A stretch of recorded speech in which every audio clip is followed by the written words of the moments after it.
back to the deep dive. Today we're tackling something that I think most of us, well, myself included, honestly, we desperately want to believe is just magic. Oh yeah, absolutely. You know that feeling? The lightning bolt across a crowded room. Yeah. The butterfly. The spark. Right, the spark. The idea that romance is this spontaneous, completely inexplicable force of nature that just happens. But we have a stack of research here today that is essentially a giant bucket of ice water on that whole poetic fire. It really is. It's actually fascinating how much we romanticize the process. But when you strip away the poetry and really dig into the literature, and we have a massive stack of it today, you start to see what scientists call the human mating market. Yeah, the mating market. Right, and it turns out that magical feeling might actually just be a very complex algorithm running in the background of your brain. An algorithm? I mean, that is just so unromantic. Yeah. It sounds unromantic, sure, but it's actually incredibly efficient. We are constantly signaling value to one another. We're processing data points from biology, psychology, sensory inputs, and often without having a single clue that we're even doing it. Well, we are going to expose the code today. For you listening, we've pulled together a really eclectic mix of sources for this one. Very eclectic, yeah. We've got data on the psychology of music. We have secrets from the world of mentalists and stage performers. And we have some pretty heavy, hard science on genetics and human nature. It's a diverse stack, but the mission here is singular. We want to uncover the hidden drivers of attraction. Exactly. We want to figure out why you swipe right, why you feel that spark, and how things like your Spotify playlist or the way you move your eyebrows and even your genetic mutation load are making those decisions for you. Okay, so let's unpack this. I want to start with the thing that absolutely blew my mind because it's so everyday. I mean, I listen to music constantly, but I never once thought of it as a biological mating signal. Right, most people don't. But according to the research, the music filter is basically the first gatekeeper. It is the first hurdle in the algorithm, absolutely. So we have data here from a few different studies. There's a big survey by TickPick and a piece on the scientific look at love. And get this, music is the #1 most common first date conversation topic. #1. It beats out movies, it beats out books, it beats out sports. Which, makes perfect sense, doesn't it? Does it though? I mean, I feel like my bookshelf tells you way more about my brain than my gym playlist does. See, I totally disagree with that.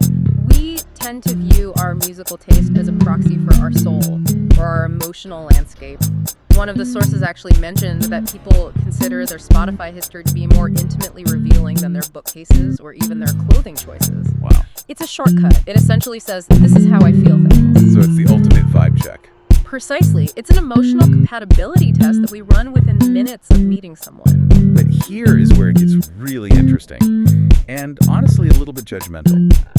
The data shows that your specific genre choices have a massive impact on your attractiveness. They call this the genre wars. The genre wars. It is brutal out there. It really is. So let's say I want to hack the system for high relationship satisfaction. What should I be listening to? If you trust the data, you want to be in the realm of classic rock, oldies, or jazz. Yes. Yeah, those correlate with the happiness. Classic rock. So basically, I need to sound like I have a 401k and a steady heartbeat. Stability is sexy, apparently. But what's really fascinating here is the gender divide. Oh, right, the metal fans. Exactly. The data shows some wild divergences. For example, if a man loves heavy metal, his attractiveness to women actually goes up. Which is wild. Yes, but flip it. If a woman loves heavy metal, her attractiveness to men goes down. That just feels incredibly unfair. So a guy in a Metallica shirt is a bad boy, but a girl in one is, what, too intense? It's hard to say definitively without more qualitative data, but it likely has a lot to do with deep-seated stereotypes of aggression or dominance. And we actually see the exact inverse with classical music. Right.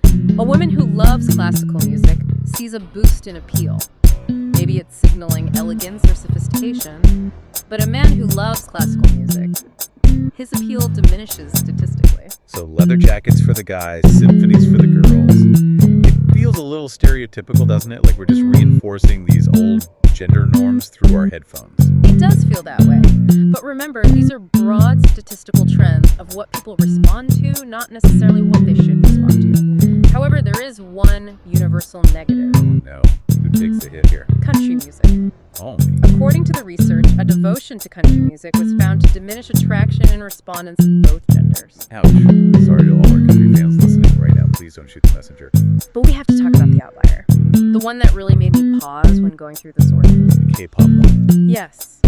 Couples who bond over K-pop reported the lowest relationship satisfaction of all. Below an 8 out of 10, right? Exactly, below an 8 out of 10. Now, why is that? Is it just because the music is too upbeat? I was thinking about this.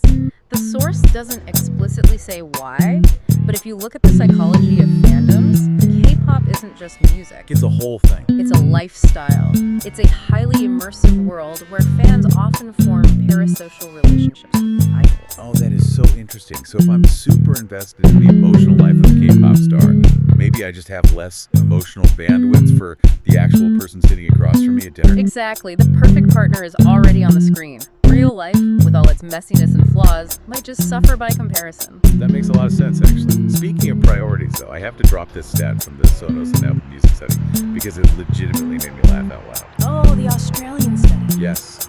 They found that 46% of Australians said they would give up sex before they would give up listening to music. Almost half. That is a staggering number. Wow.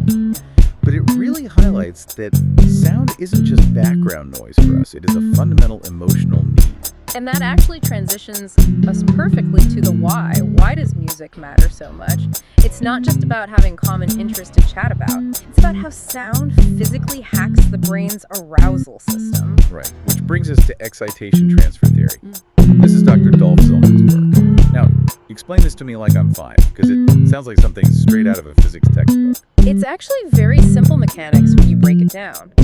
Think of your sympathetic nervous system. The part of you that handles fight or flight has a gas pedal. Okay. When you get scared, the pedal goes down, heart rate goes up, your palms start to sweat. When you get excited or you exercise, the pedal goes down. Okay, so the engine is revving regardless. Right. But here's the glitch. The brain is really bad at reading the license plate of the car that pushed the pedal. I love that analogy. It knows that it's excited, but it doesn't always know why.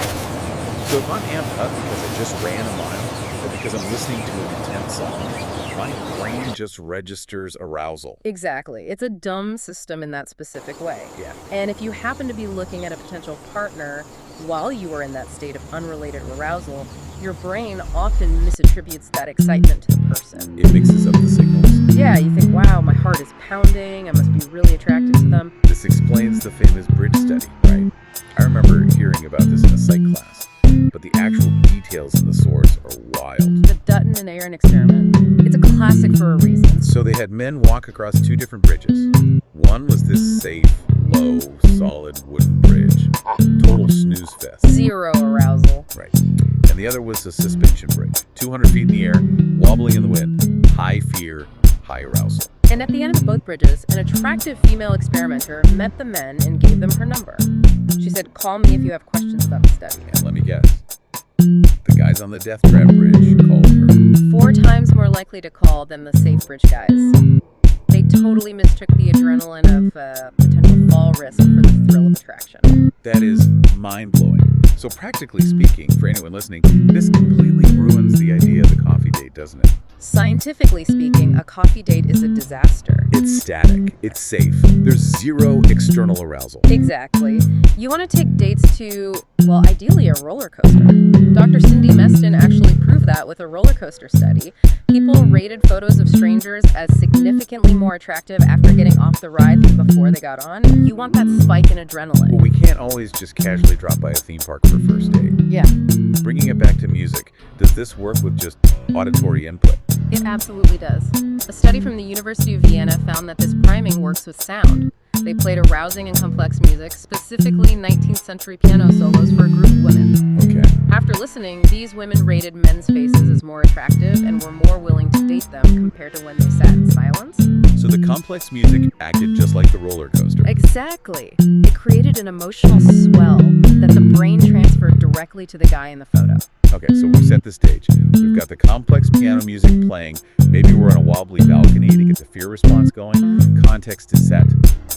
Now you actually have to talk to the person you have to perform. Right. Context is just the setup. Now we enter the mentalist's playbook. This is where we pivot from biology to what feels almost like magic tricks. We're looking at sources here from professional mentalists and body language experts like Mike Mandel and David Jason. And the source argues it's actually just peacocking. Right, peacocking. So in biology, a peacock displays that massive, totally impractical tail to show he has good genes. It's like, look at me, I can survive even with this giant thing dragging me down. Exactly. But in humans, we don't have tails, we have brains, so we display cognitive quality. So a mentalist, or really anyone who is super witty and charming on a date, is basically just showing off their brain's fitness. Correct. It's high-definition presence. Let's get into the actual techniques from the source, because some of these really surprised me. The source talks about building rapport, and I feel like everyone thinks they know this one. You mirror them, right? Active listening. Be very careful there. What do you think active listening actually is? Well, if you told me I had a really hard day at work, I would say something like, it sounds like you're feeling pretty stressed and drained. I paraphrase it back to show I processed what you said. And according to the mentalist Mike Mandel, you just broke the connection. Wait, really? Because that is literally what they teach in every therapy and management course. It works in therapy, maybe. But in attraction and building deep rapport quickly, paraphrasing muddies the waters. How so? When you use the word stressed, that was your word, not mine. My definition of a hard day might be that I'm angry, while yours is that you're tired. By changing the words, you inadvertently introduce a disconnect. Oh, wow. So what's the move then? I just become a parrot. Surprisingly, yes. You use their exact words. If I say I had a hard day, you say, tell me about your hard day. Oh, I see. It subconsciously signals I speak your language exactly. We are the same. It is a incredibly powerful validation loop. That feels almost too simple. But I guess it completely avoids any misinterpretation. What about the eyebrow flash? I catch myself doing this to friends all the time, but I had no idea it was a documented biological signal. It is a universal primate signal. It's that quick split-second raising of the eyebrows when you see someone you know or someone you like. Right, just a quick flick up. Exactly. It signals, I know you, or I am safe, or we are of the same tribe. And if you don't do it, like if you just stare at them. If you stare at someone without that flash, it registers deep in their brain as a predatory stare. It reads as aggression. Wow. Okay, so flash the eyebrows, repeat their words exactly. And there was this other internal mindset trick in the source that I thought was brilliant. Mandel says you can simply pretend the other person is the most fascinating person you have ever met in your entire life. Yes, because if you adopt that mindset, your mirror neurons will handle all the physical signaling automatically. You don't have to overthink your posture. Your body will just do it. That is such a great hack. Okay, so that's projecting. Let's talk about reading people. Because the source from David Jason breaks down eye movements and physical cues, and this is classic mentalism stuff. This is the claim that eye direction correlates directly with which part of the brain you are actively accessing. Okay, let's try this live right now. Ask me a question. All right, tell me, what color was the front door of the house you grew up in? Visualize it. Okay, I'm picturing it. My eyes just went up and to the left. Exactly. Up and left is typically visual recollection. You are accessing a file that already exists in your memory banks. That is the truth look. Okay. Imagine a purple elephant with bright pink polka dot wings. Okay, got it. And now my eyes are going up and to the right. Visual construction. You are actively building an image that doesn't exist. You're using your imagination. So in a dating context, if I ask, hey, where were you last night? And they look up and to the right. They might be constructing a story rather than recalling one. That is dangerous knowledge. Now, obviously, you shouldn't break up with someone solely based on an eye twitch, but it is a data point. Right, it's a clue. And the source also mentioned the lips. Thinning lips indicate disapproval, and biting the lip usually indicates anxiety or concern. Exactly. It's all about reading the micro-expressions. Okay, so I've got the music, which is the context. We've got the mentalism, which is the performance. But the sources suggest we have to go deeper, like way deeper. Because you can have the best marketing in the world, you can eyebrow flash perfectly, but if the product is bad, the seal won't stick. That is a phenomenal analogy. The mentalism is just the marketing, but the product is your genetics. Right. And this is where we turn to Kevin Mitchell's work in his book on human nature. This takes us all the way down to the hardware level. This section completely flipped the script for me. Because we usually think attraction is about finding good genes. Like, oh, he's tall and smart, he has good genes. But Mitchell argues we're actually looking for the absence of that. Precisely. It is the theory of minus variance. Explain that, because minus variance sounds super abstract. Think of your DNA like a massive, incredibly complex software code, or a blueprint for a skyscraper. Millions and millions of lines of code. Now, every single time that code is copied, little typos happen. Mutations. Glitches in the matrix. Right. And most of them are completely harmless. But some, the minus variants, they impair function just a tiny bit.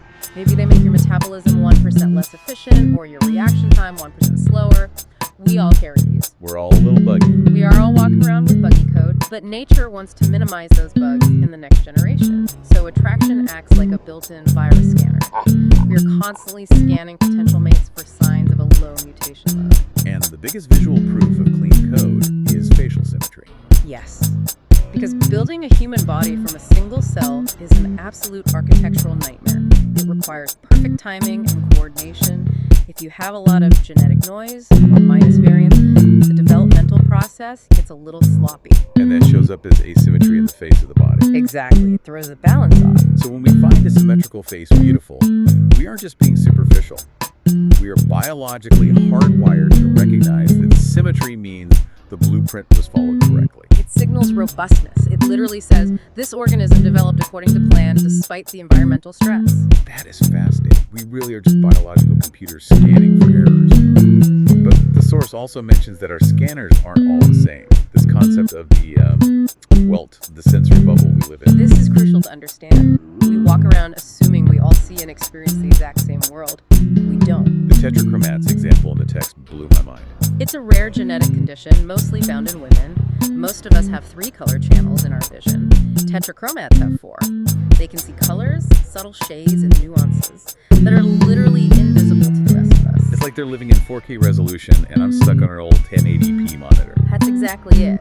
So imagine trying to bond over a beautiful sunset with a tetrachromat. She is seeing a symphony of color that you physically cannot perceive. And this applies to everything. Personality, sensitivity to noise, how things taste. We live in our own welt, our own sensory world. And attraction happens when those bubbles overlap enough to actually communicate. Precisely. And Mitchell argues that these bubbles, our core personalities, are largely pre-installed, right? The whole blank slate idea is dead. It is very much dead in this field of science. He uses the dog breed analogy, which is blunt but incredibly effective. I love that. It simplifies it so well. We readily accept that a border collie is genetically wired to herd things. It's not a choice the dog makes, it's just an instinct. A pit bull is wired to guard. Now, humans haven't been bred by a master breeder, but we have been bred by natural selection. We come pre-installed with biological dispositions for shyness, aggression, or novelty seeking. And the twin studies prove this undeniably. You separate identical twins at birth, raise them in completely different families on different sides of the country, and they still end up with the same bizarre quirks and personality traits. Their brain connectivity patterns are almost identical. The hardware essentially determines the software limits. So let's try to pull all this together for the listener, because we have covered a massive amount of ground today. We started with the idea that love is this magical, spontaneous thing, but what we found is that it's really, well, it's a sales funnel. It is a sales funnel. Yeah. And a highly rigorous one at that. You've got the top of the funnel, which is the context. Yeah. The music, the excitation transfer, keeping the heart rate up so the brain is primed by. Then you move to the sales pitch, which is the performance, the mentalism, the exact word mirroring, the eye contact and eyebrow flashes, building that immediate trust and rapport. And finally, you have the product inspection, the hardware check, scanning for symmetry, and a low mutation load. And if all 3 align perfectly, you get the lightning bolt, you get the magic. But this leaves us with a pretty heavy philosophical question. And the source on neurosexism and biological differences touches on this nicely. If our brains are sexually dimorphic, meaning physically different between sexes, and our preferences are hardwired by these minus variants, and our feelings are being manipulated by the background music playing in the cafe, how much free will do we actually have in choosing a partner? That is the existential crisis right at the heart of this deep dive. Right, like am I actually choosing you? Or is my genome just recognizing that your genome has clean code and my sympathetic nervous system is just confused because we're drinking espresso? It strongly suggests that love might just be the user interface that our genes use to get us to cooperate. We feel the romance, but the biology is just executing a background command. That is slightly terrifying. It is, but maybe it's also liberating. If it's an algorithm, it means you can stop beating yourself up over why you clicked with person A and not person B. It wasn't a failure of your character, it was just a mismatch of code. That's a much nicer way to look at it. We're all just looking for the right software patch. Exactly. Well, listener, here is your homework. The next time you are on a date, I want you to stop and look around. Notice the background music. Is it jazz or is it total silence? Watch for the eyebrow flash when you walk in. And ask yourself, is this true love or is it just excitation transfer? And maybe check your Spotify Wrapped before you go out. Definitely check the Spotify. Thanks for joining us on this deep dive. See you next time.